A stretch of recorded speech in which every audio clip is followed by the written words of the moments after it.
Okay. Okay. Tutulog ko kayo dito. Tuyong Island. Tuyong Island. Sa gitna tayo ngayon ha. Punta tayo ng sandbar. May sandbar sila dito eh. Yun oh. Dun sa dulo na yun. From there, lakad tayo papunta dito. Dun. Tingnan natin. May mga islang maliliit din eh oh. Low tide siya ngayon, low tide. Oh, yung dalawang kuliglig oh, ayun oh, naglalakad yung dalawang kuliglig. Punta tayo ng sandbar.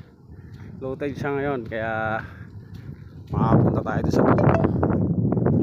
Lawak din ang sandbar nila oh. Oh. Maliit na isla. Dito sa kabila, dry na dry. Dry. Haba ng laki ng ano, ng low tide nila. Paikot. Ito kumbaga to parang sandbar pa to eh. Oh. Lakad tayo doon papunta doon oh. Oh. Wala pa tayo sa Palawan guys ha? Wala pa tayo sa Palawan. Dito mo lang tayo sa Tuyong Island. Sa bali in between siya ng Iloilo at Palawan. Dito tayo sa Tuyong Island. Sakop siya ng Magsaysay Trench. You know, may sandbar tayo dito. Stranded tayo eh. Kaya medyo hayain lang muna tayo. Okay. Tingnan natin ha. Tingnan natin kung anong magiging view dun sa may ilalim na yan. Maganda siya. Hindi siya gaanong mainit. Malakas lang yung sikat ng araw.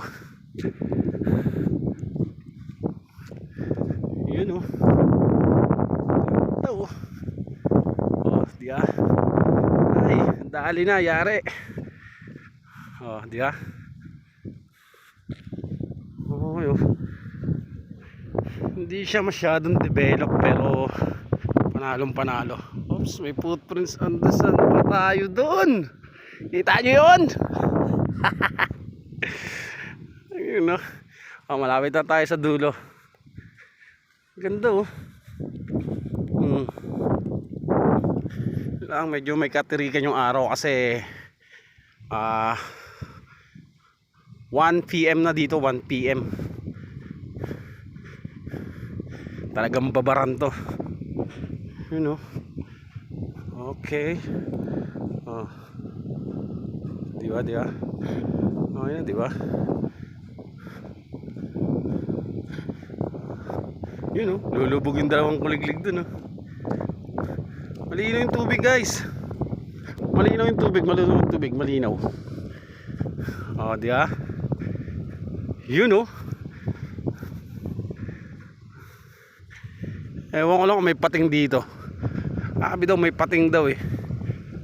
Sayang para mapulutan eh, machambahan eh. Yun oh. Ayun, may butete na doon sa dulo banda, may butete. Ayun oh, may butete doon oh. Siyempre dito muna tayo, di ba? Tapos yun oh, oh.